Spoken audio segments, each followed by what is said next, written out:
everyone. First of all, I want to thank you for coming. And my name is Saeed Darbandi. I've been with Silver Cross and working in this community almost 15 years. And I was trained in the University of Illinois as a general surgeon, and also did some training for vascular surgery. And then for the last few years, I got interested in treatment of the varicose vein. And since 2007, and since then, we've been busy, and practically treatment of the varicose vein is the main part of my practice. Today, we're going to discuss about what's a varicose vein, how they can treat them, how we diagnose them. We have two offices. One office in the upstairs in Pavilion A, almost 2 years old office, and we have our old office in the Joliet that I've been in that office almost, I would say, more than 10 years.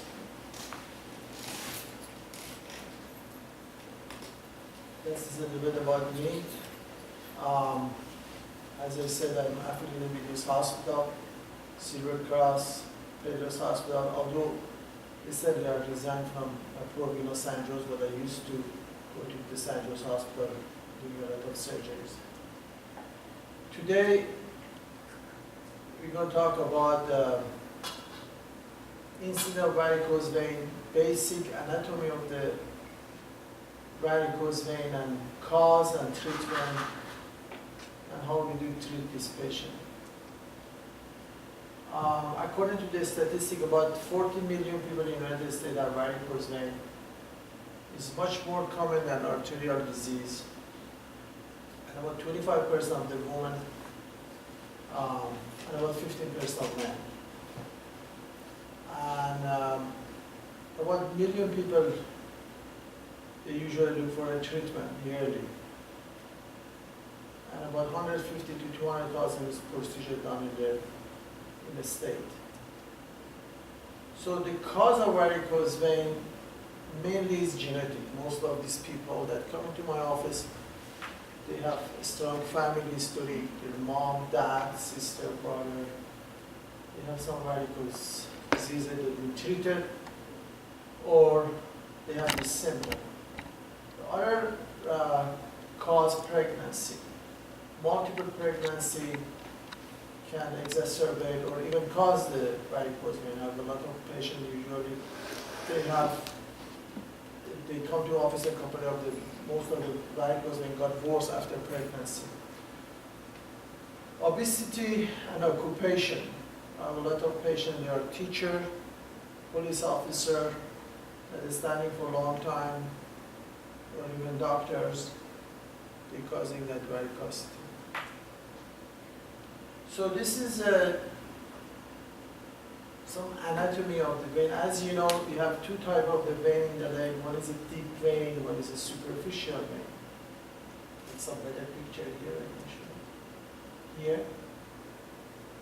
And majority of blood go to the deep vein. About 98% of the blood go into the deep vein. Only few percent, 1 or 2%, go to superficial vein. And we have two types of the superficial vein. One is a greater saphenous vein, one is a small saphenous vein. Greater saphenous vein is a vein that mainly takes care of the medial part of the leg. And as you see, you can see that pink or red vein. And the small saphenous vein usually takes care of most of the vein on the back of the leg.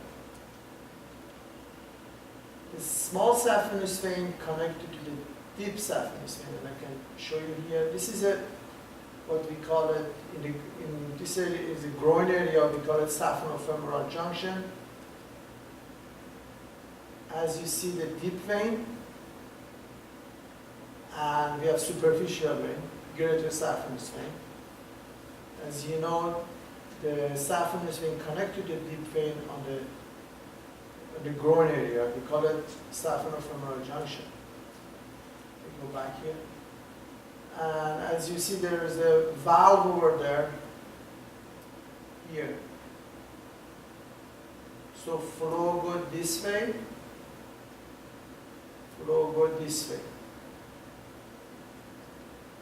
And there is a valve here that we call it one-way valve. Then when somebody stands, this valve is closed. The main cause of the varicose vein in people with varicose vein is incompetency of this valve, or bunch of valves downstairs, down the leg. So whenever this valve becomes incompetent, some of the flow coming back and causing this vein to get bigger and engorge. Here, again, we have this is in the lower part of the leg. We have deep vein again. We have superficial vein. And we have something we call it perforated vein. Perforated vein is the vein that connects the deep vein to the superficial vein. And the flow is this way. Again, there is some valve here. So what happened? In the normal situation, the flow goes this way. And when somebody stands, this valve will close. So it's one-way valve. People with varicose vein, this valve is leaking. It's leaking. And then when somebody stands, some of the flow coming back and causing this engorged vein. Here, again, show what happened. This is a normal situation. The flow going toward the heart this way. In people with the varicose vein, because this valve incompetent, this vein in the lower, over the time, sometimes years, maybe 10, 15 years, this vein starts getting bigger and getting engorged, and then you see all the varicosity and bulging in the lower part of the leg. So the varicosity could be primary, means that this saphenofemoral junction is not competent and the flow coming back, or second is on perforated. So there's two possibilities people have varicose vein.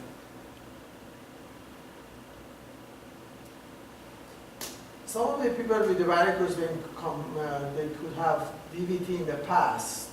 Also people, they have a incompetency of deep vein, also could have varicosity.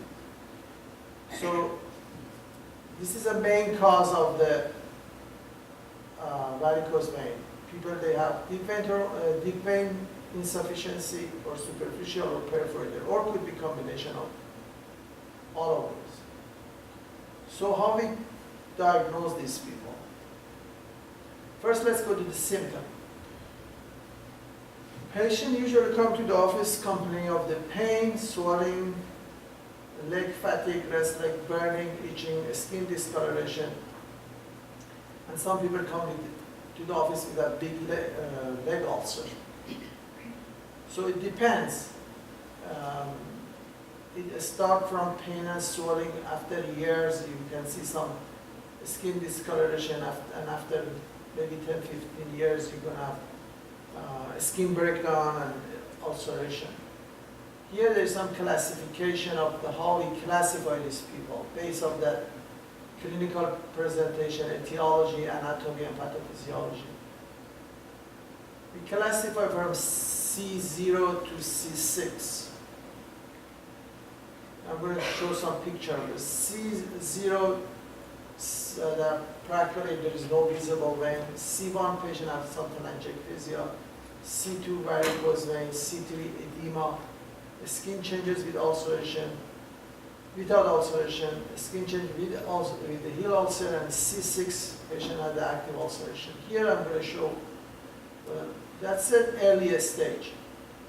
You can see people have a little bit of the varicosity, and most likely the varicosity happened in the lower part of the leg because, as you know, the gravity and pressure when you stand is mostly in the lower part of the leg.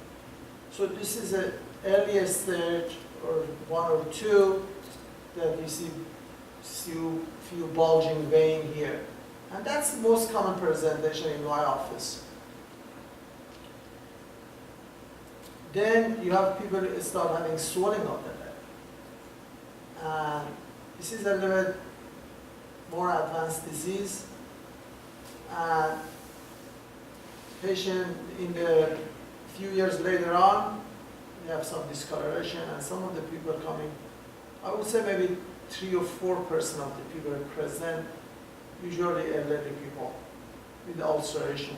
But this process has been going on for years. So how we diagnose this? I mean, if somebody walked to my office, how we diagnose the patient? The key player is the ultrasound. Usually we do the ultrasound in the same setting.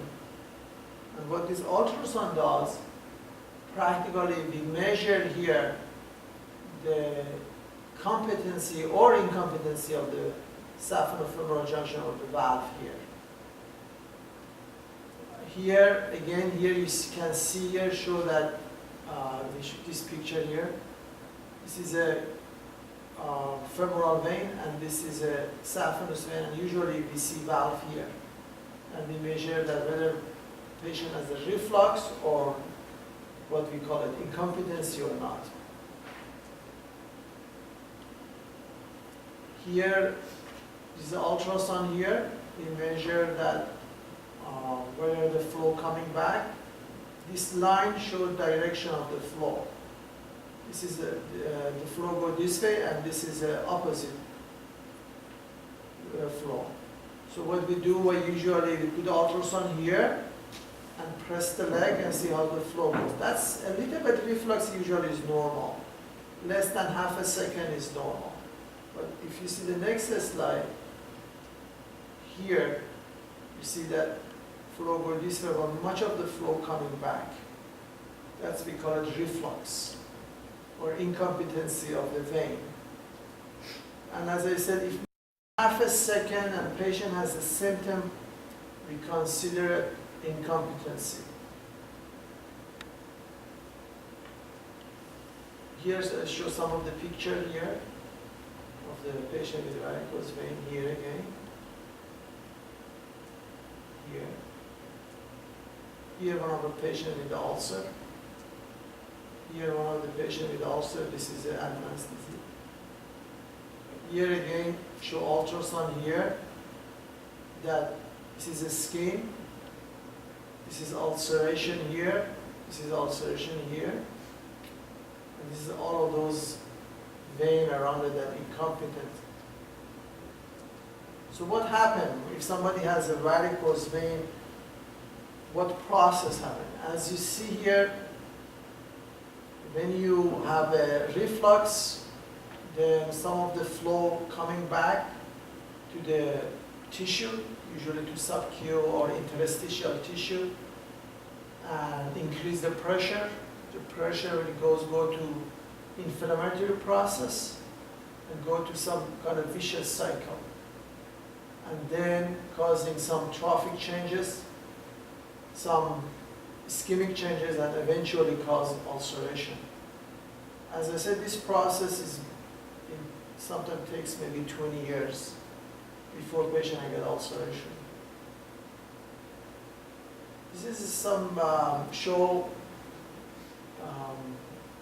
patient that go to the wound care center. Majority of them, they have a venous ulcer that's seen at the wound care center. And this is show what kind of treatment usually they get. Unfortunately, the wound care center, they do just only traditional wound care, like a compression, weight loss, dressing. Usually those patients, they do not go to the next step. That, as I said, the next step is ultrasound or some kind of the treatment for this patient.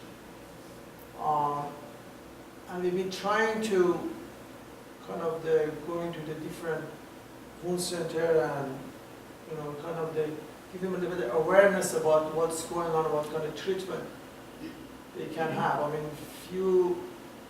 About 10 years ago, when I was have some patient with varicose vein, we didn't want to do anything for it because most of these patients, they are not a good candidate for surgery, or we didn't want to do any incision in the leg because the wound healing was very bad, and we didn't want to do any invasive surgery on them. But by having the ultrasound and laser in the office without making an incision, we'll be able to treat a lot of this patient. So one of our treatment that we do endovascular laser ablation. And this endovascular laser ablation practically replaced the procedure that we used to do venous stripping. In venous stripping, I'm sure you heard about it, the patient has to go under general anesthesia or spinal anesthesia. We made the incision, especially in the little bit obese patient, we always have a chance of wound infection, hematoma. Sometimes we had to take the patient back.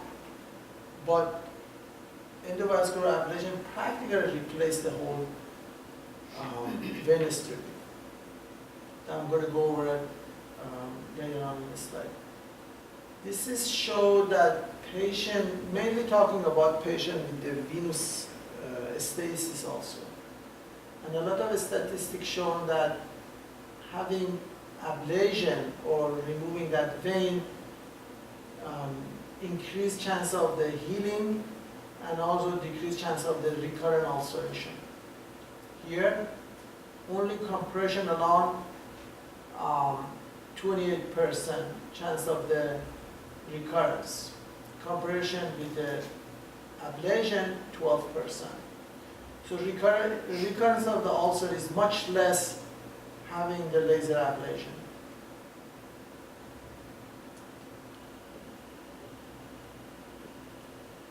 And the reason is when they do laser ablation, that pressure goes away and eventually they have faster healing and reduce likelihood of the recurrence and improve quality of life. Here again show that chance of recurrence of the patient that only had basic wound care compared to the patient that have some other procedure like laser ablation or any other treatment that besides the only wound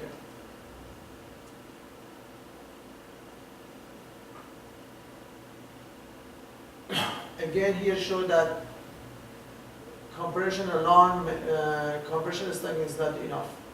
Chance of the recurrence ulcer between 28 to 69%. And removing that vein, either endovascular or stripping, it improved the chance of the recurrence. So,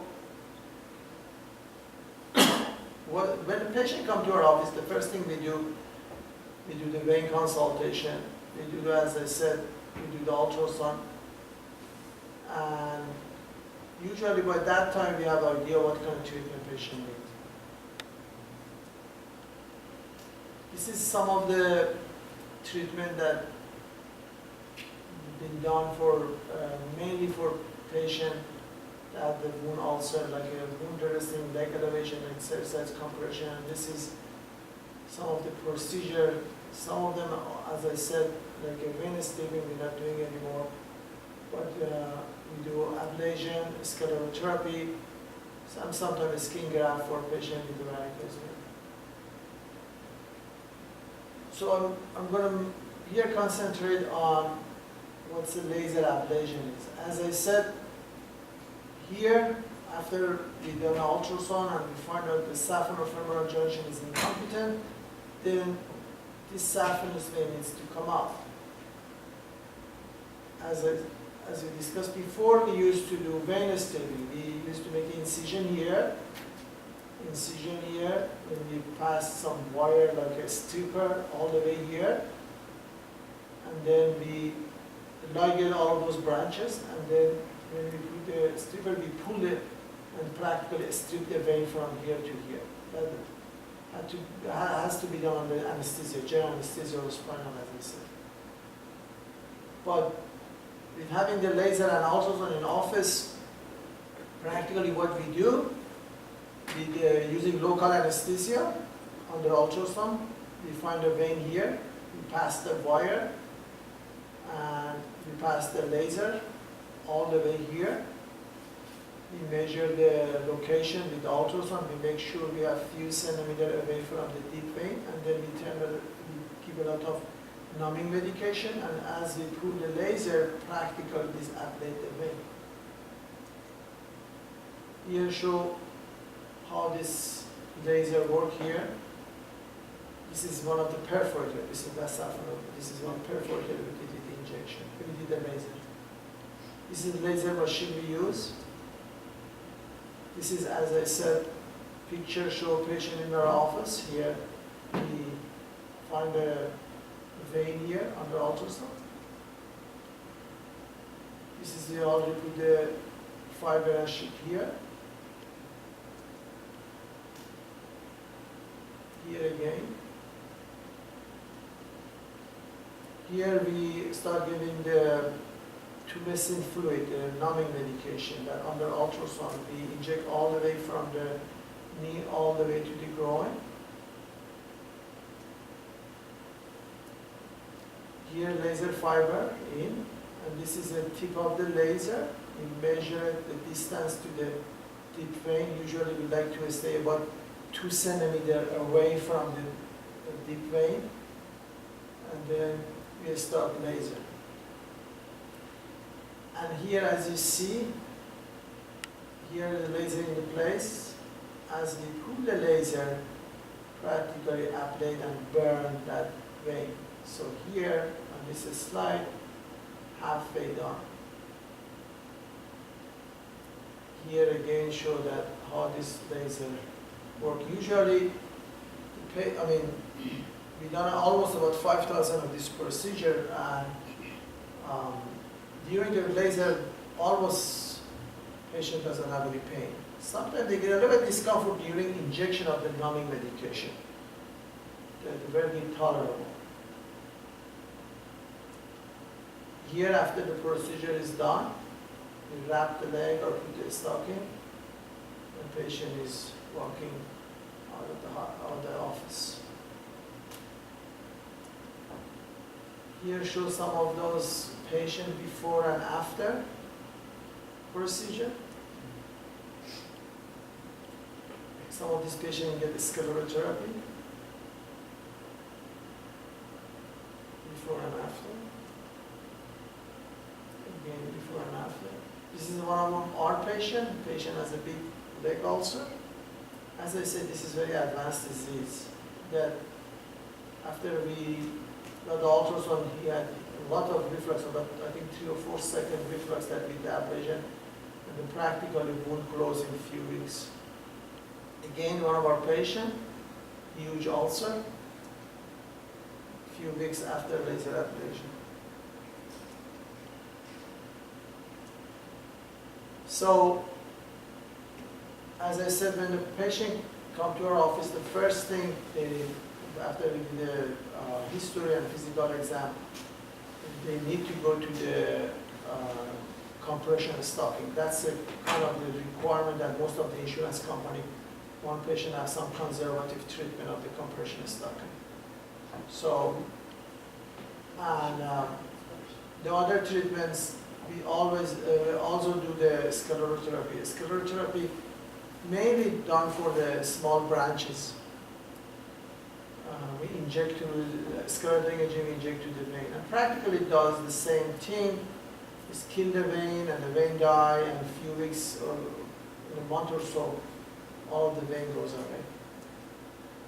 Sometimes we do a stab phlebectomy in the office. I mean, we make a couple of small incisions and take the vein out, but practically we haven't done too many of these procedures because our sclerotherapy is very successful, and we don't have to do this procedure.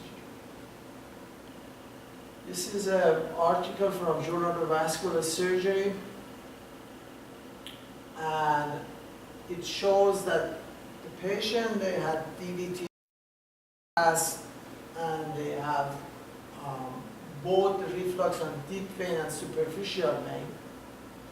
If they go if they undergo the ablation of the superficial vein only or perforator, their symptom improve. As you remember, I said that some of these patients, they have problem with both deep vein and superficial vein. So this article kind of emphasized that if patient has DVT in the past and you do ultrasound and you see both has reflux on deep vein and superficial vein, if you remove the superficial vein, it would help the outcome and symptom of the patient. Again, this is from American Venous Form, going to emphasize the same thing. This is also show patient that with the venous ulcer, removing those feeder vein, it would help for healing ulcer. So who does this procedure? I mean, nationwide, most of this procedure, endovascular ablation done by general surgeon or vascular surgeon, about 10% done by interventional radiology, and about 5 or 10% done by gynecology and cardiology. And we think that most of this procedure is done by the surgeon or vascular surgeon that has some experience, because those are the people that really deal with the varicose vein. They were trained for those. And so, in some states, like the state of Massachusetts, they get only people get reimbursed for this procedure is board certified surgeon. So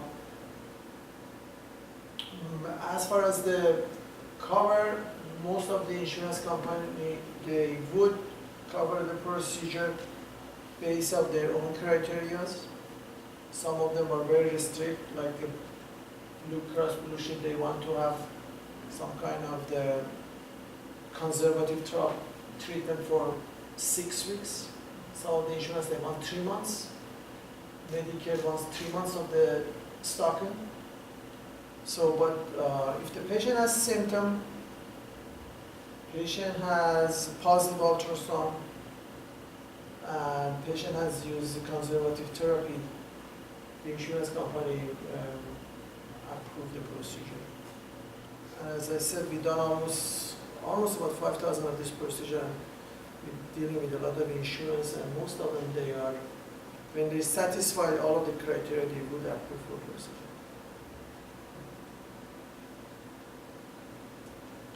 So,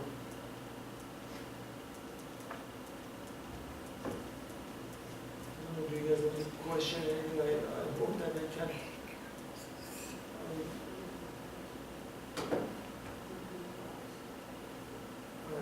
Any question, anything? Sure. If you have varicose veins and you don't get them taken care of, does it turn into an ulcer? I mean, as I said, we showed this picture to you.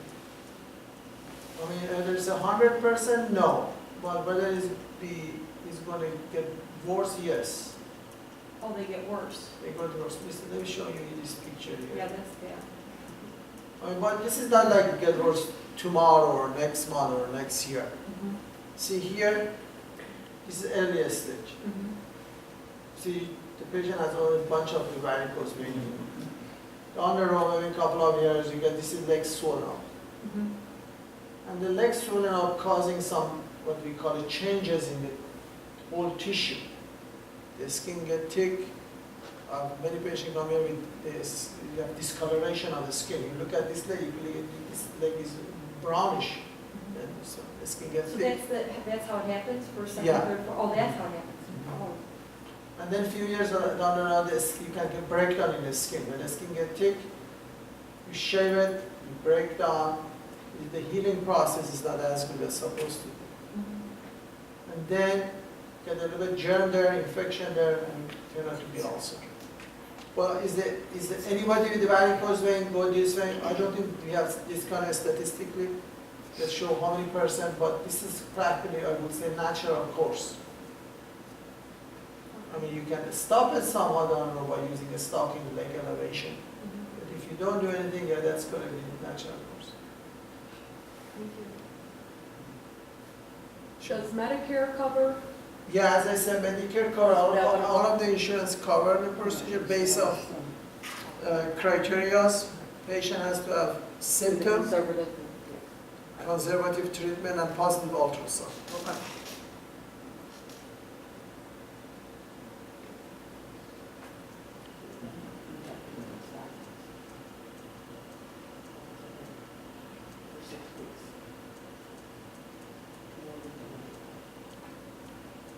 Sure that-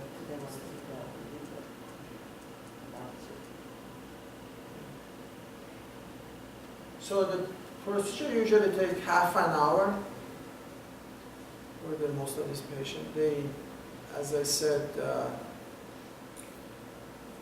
most of the patient, even if patient do morning, they back to the work the same day. You know, some people get a little bit bruised, a little bit discomfort. When we started, our laser was not as good as right now. That was, I'm talking about 7, 8 years ago. And some of the patients, they have a little bit discomfort. But with the new laser, practically no pain. Now, some people get a little bit bruised. Actually, we don't even prescribe any pain medication for this patient. We just tell them if you get discomfort, get some Tylenol or ibuprofen.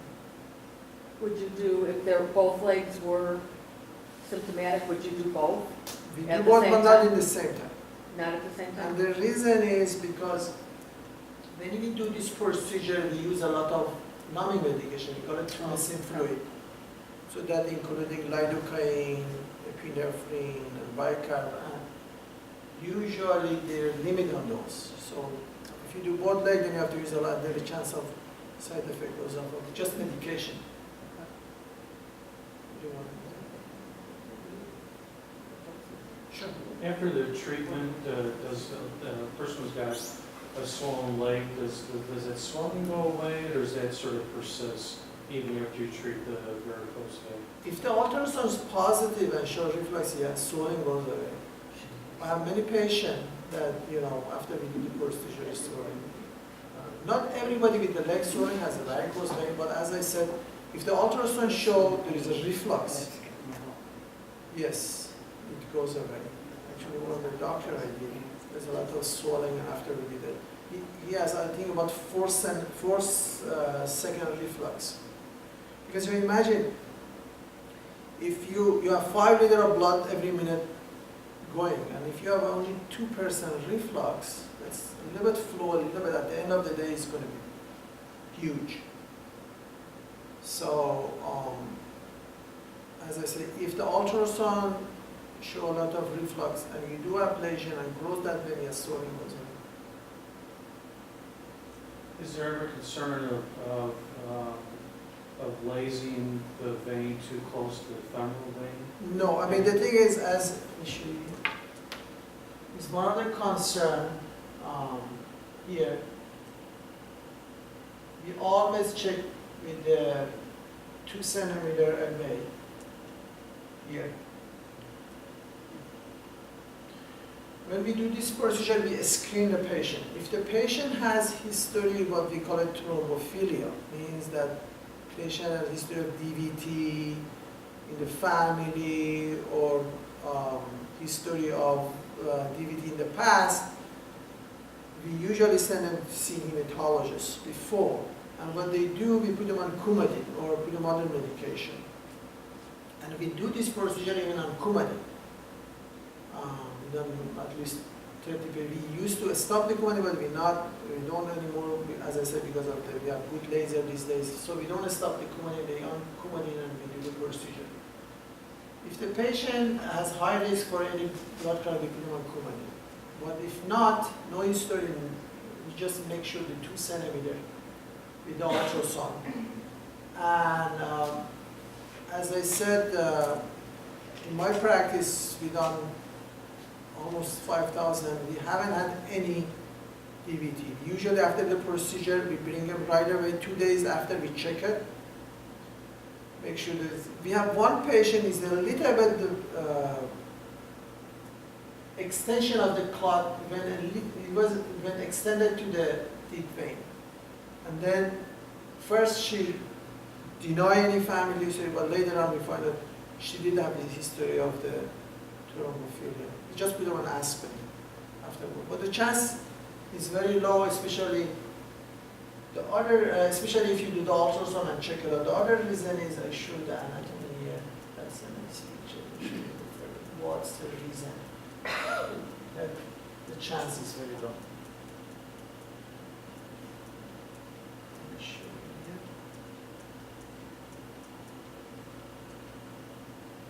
you here. Here, you have inferior epigastric vein here. And this inferior epigastric just also drain to the saphenofemoral junction. So if wherever you put the laser, I always stay behind this. So inferior epigastric will practically wash it out, this junction. So the chance is very low. And the other thing we do in our office, the laser we use is not the forward heating, it's a radial heating. Let me show the laser here.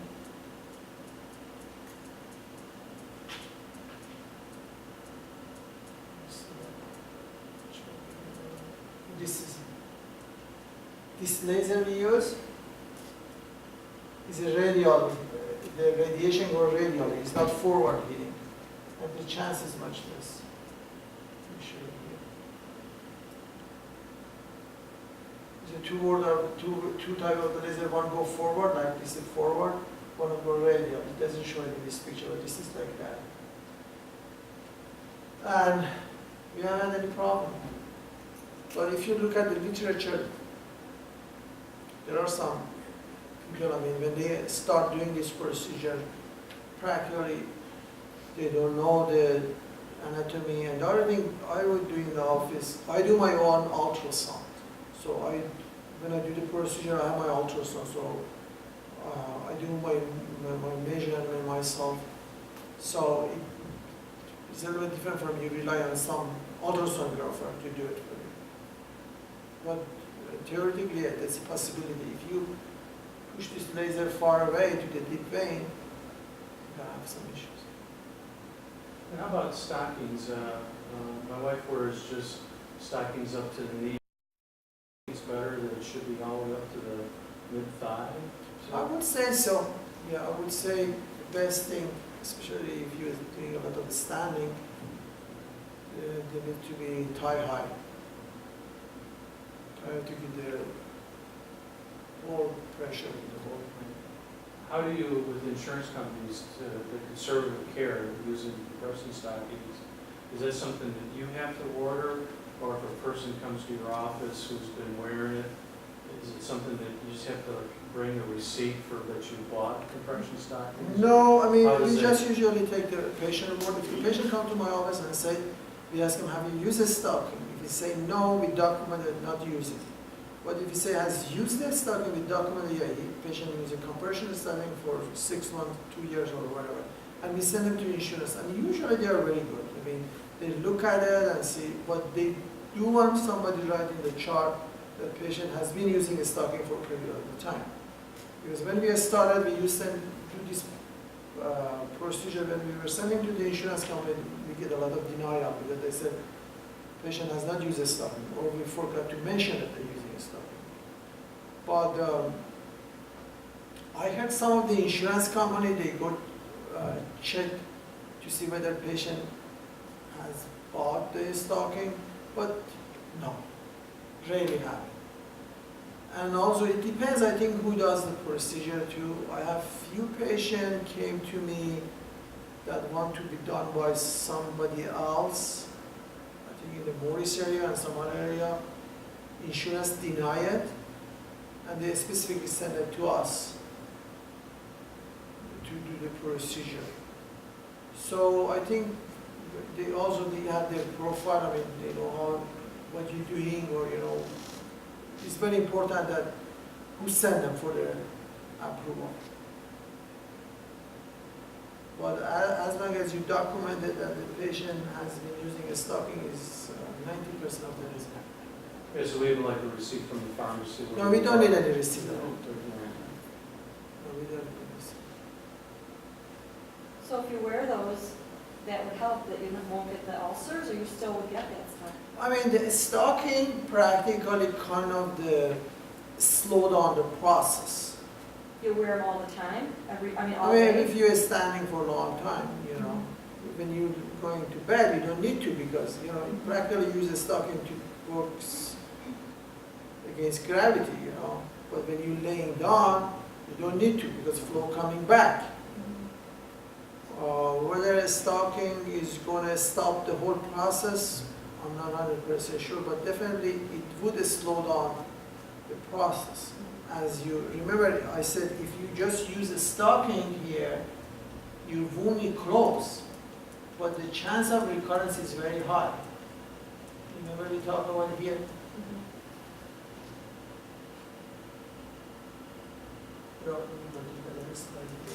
Here.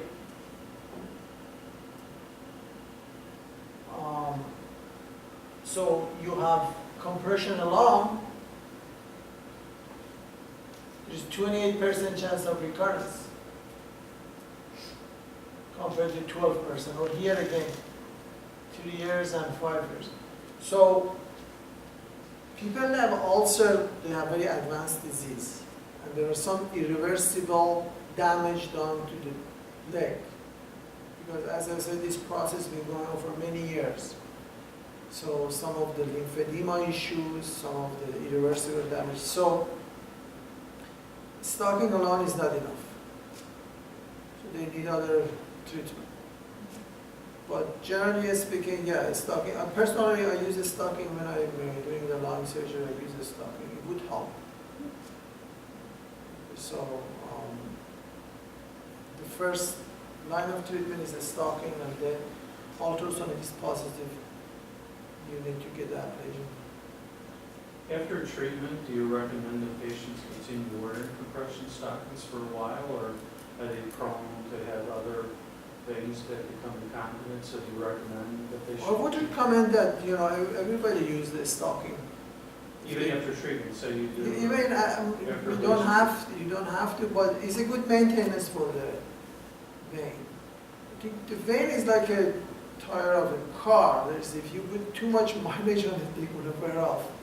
And that's the bottom line. So by standing for a long time, as you know, the way the vein is worked, in order to push the blood back to the heart, especially superficial vein, because the deep vein, they have a good fascia around it. Superficial vein, they are kind of in the soft tissue. And the only way they can pump out when your muscle move. When you move, you contract and relax your muscle, it's going to pump the blood. But if you are standing for a long time or sitting for a long time doing nothing, there is no any force to push this blood back. So the blood stay over there in the vein, and the vein over time get big, then become flaccid. Because as you know, the vein, they don't have that, if you look at it under the microscope, they don't have that media of the muscle, you know, compared to the artery, or compared to the deep vein. So they are very, like a paper-like, like a loose tissue. And if you get a little pressure, they lose all of the elasticity and become like just as a pool of blood stay there. So definitely stocking is a good maintenance. I mean, when for example, as I use a stocking when I'm running, I use a stocking when I do standing. It's just good protection. But whether the patient needs to use a stocking after work, just to prevent a future problem, yes. What about pain? As someone who really hasn't complained of pain a lot, and then the last couple of months my wife's been complaining about more pain. Is that I would check, see does she have any superficial thrombophlebitis, because usually they are painless, but when they thrombose, they become very painful, or become hard. You can touch, see those, the varicose vein is usually very soft, you push it, it just going down. But when they get hard and tender, yeah, they get superficial thrombophlebitis. So usually that's a sign. One of the complications of the patient with the varicose vein is superficial thrombophlebitis. Means the vein get clogged off, become tender and painful. The other time, many patients go to the emergency room with the bleeding. They shave their leg, or sometimes they spontaneously they bleed because it is a painless bleeding. And you know, because they are standing or taking shower and they see pool of blood on the shower, then they go to emergency room. But in case, we always tell the patient, if you are bleeding, just lay down, keep your leg elevated, put a little pressure. 99% of them will stop by itself and put the pressure.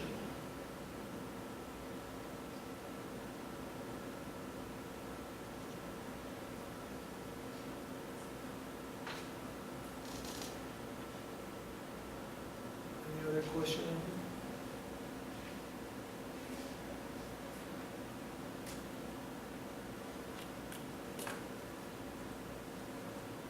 So if you have any question, thank you. Thank you for coming. Thank you.